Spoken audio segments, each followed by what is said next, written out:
So applying colour to the image is the thermographer's most important choice. If you look at this building here, they're both exactly the same building, but which one of them is losing more heat? And traditionally, most people would look at the image on the left with the red and say that's losing heat. And of course, they would be right, but that's not necessarily the whole story. It's my choice as a thermographer how I apply colour to heat.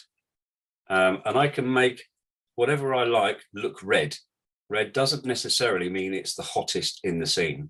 So if we now look at the next image, when we add a scale, now we have a scale, I can see that the image is exactly the same. That all that's happened is we've moved the scale up 3 degrees, which has now made the elevation look cold.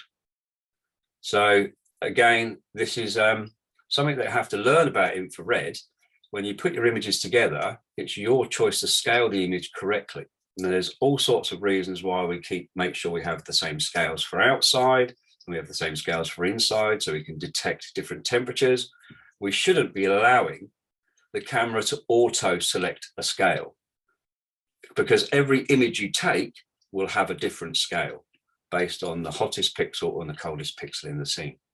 So I think this again highlights the point that when we capture an image, the image has to come out of the camera and go into a good piece of software for you to do the work that's required after you've captured your image.